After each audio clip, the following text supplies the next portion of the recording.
Before we head into the Thanksgiving holiday, I must discuss something that happened last week. Actually, it's two things. Both occurred during the Q&A portion of my speech at Berkeley on Thursday night. There are two people who must be considered candidates for cancellation as a result of the Q&A, and since we've run out of time in the week, we have to cover them both in today's daily cancellation and decide who's the one who should get canceled. So first, we start with a man named Jacob, who, to his credit, actually had the guts to confront me on camera during the Q&A. Over the course of our What is a Woman college tour, stopping at 6 or 7 different schools, there were only 2 or 3 leftists in the whole time who dared to debate me in person, and most of the rest stood outside screaming, holding signs, eating the Bible, in at least one case anyway. Jacob was one of the select few, though unfortunately he squandered the opportunity by retreating and taking cover behind a desperate appeal to authority, as they so often do. Here's how that conversation began.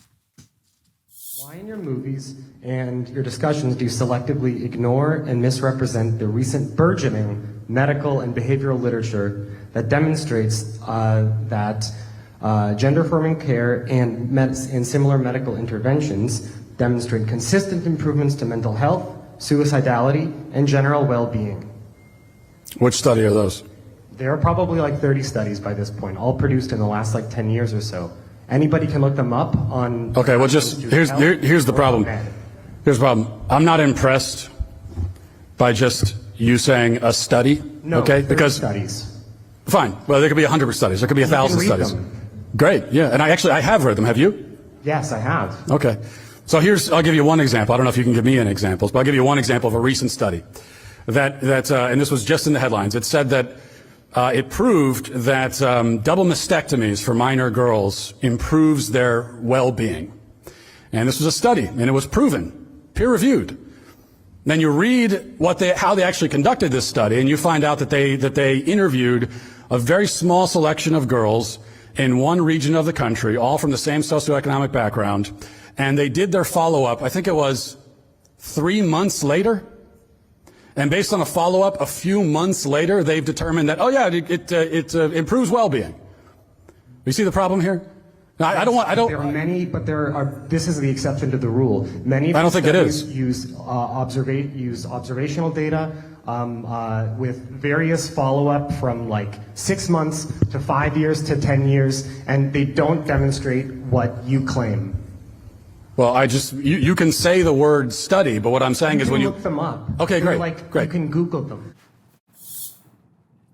So he's done a good bit of Googling, he says, and the only problem is that, as is usually the case, when they start babbling on about studies, he cannot give any specific examples, which means that he cannot defend the methodology used in these studies. All he knows is that the studies were done, and though he doesn't know exactly what they say, he knows that whatever they say, they vindicate whatever he already thought before he read the studies, though he actually didn't read them to begin with. So, to review, he brought up studies, but I'm the only one in the conversation who could speak with any specificity about any of the studies that he brought up.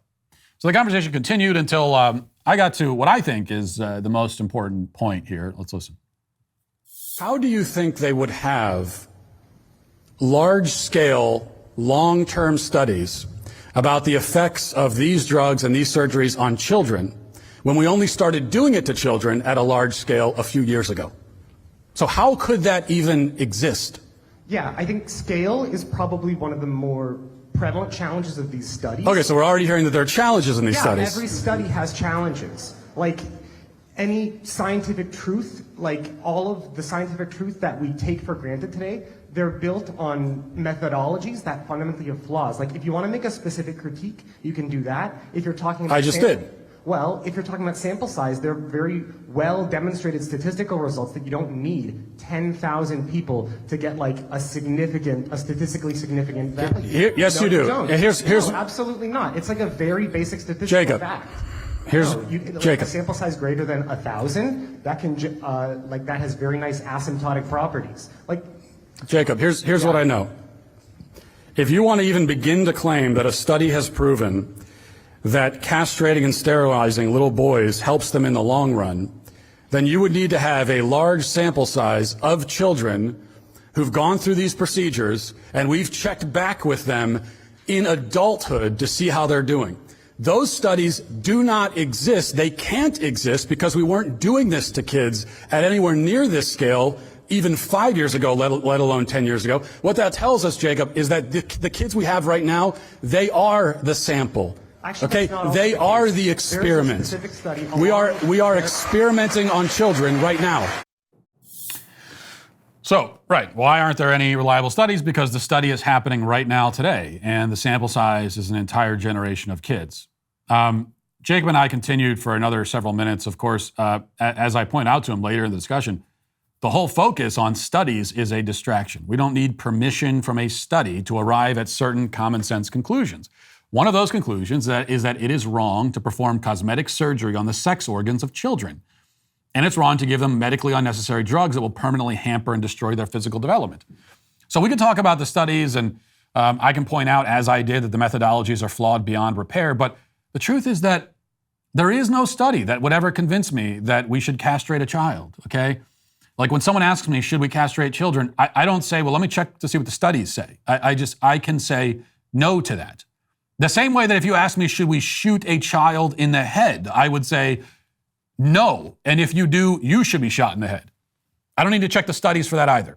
Directly and intentionally harming children in these barbaric ways is wrong.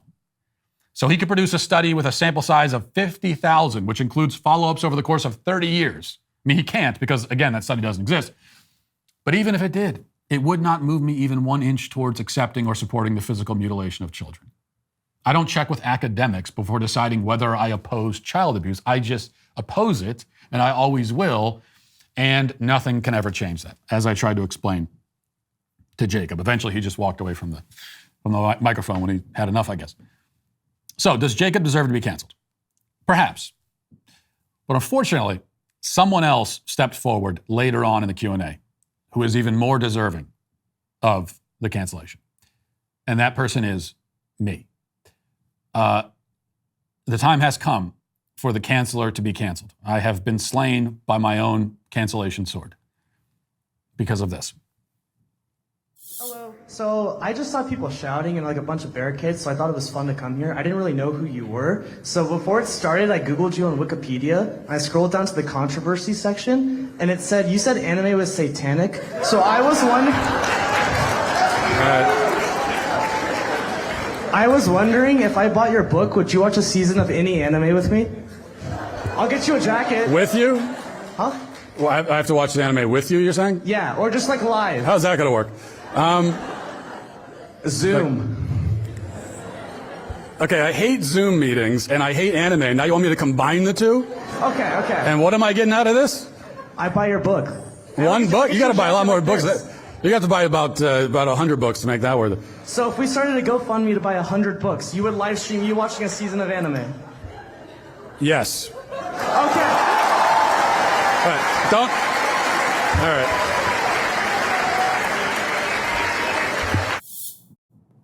I am indeed the stupidest man on earth and the worst deal maker in history. Donald Trump would be ashamed. Why did I agree to that? To an entire season of anime? An entire season? Not just one episode, a season. And instead of asking for like 1,000 books or 10,000, I agreed to this torture for a measly 100 books. That was by far the worst negotiation I've ever witnessed. I watch it and think, who is this moron? And then I realize that the moron is me. And I'm filled not only with dread, but also shame. I can only say it's a good thing that I use a real estate agent instead of making real estate deals on my own. I'm apparently the kind of guy who would sell my house for like $50 and a Wendy's gift card. Only this is much worse because, as I've already established, anime is satanic. So watching an entire season of it certainly means that I will become demonically possessed. So I have sold my soul here. I've sold it for a few books. I could have just done a hit on Tucker Carlson, and sold more books than that. 100 books? What was I thinking? I was not thinking at all, apparently. Or my thinking was impaired. I was at Berkeley, after all. Maybe I was high from all the secondhand weed smoke in the air. Maybe just 2 days in San Francisco was enough to cause mental illness. I don't know how to explain it. Now, the good news is that technically, I never said when I would watch the anime. Those details were never specified. I could schedule the live stream session for like sometime in the year 2035, and I would not be violating the terms of the deal if I did that. But the bad news is that apparently this guy did already start the GoFundMe and has almost immediately raised $2,000 to buy the books. So I had the reason you might be asking, like, why am I bringing this up now? Well, I held off on playing this clip. In fact, I wasn't going to play it at all because I was hoping that if I didn't promote it or talk about it, he wouldn't be able to raise the funds, because how is he going to do that? But this has taken on a life of its own, and I am now being swept along helplessly by the current. And my destination is an entire season of anime. And then as a result, the loss of my eternal soul. I am a condemned man. Condemned by my own suicidal negotiation tactics. So all I can do now is call on the Sweet Baby Gang in this time of Thanksgiving to come to my aid and tell me which anime has the shortest episodes and shortest seasons. Ideally, I'm talking about, like, I want an anime that has 3-minute episodes and 3 episodes per season, if such anime exists. And if it doesn't exist, I need one of you to make one. Okay, I need this is the situation we're in. All right, I'm calling in a favor. I am mobilizing Sweet Baby Gang. I need you to make an anime and put it on YouTube. Season 1 of whatever thing, anime, and I'll watch it. Only you can save me now. I certainly cannot save myself, because the day has finally arrived when I must say that I am canceled. And that'll do it for this portion of the show. As we move over to the members block, hope to see you there. If not, talk to you on Monday. Have a great Thanksgiving. Godspeed.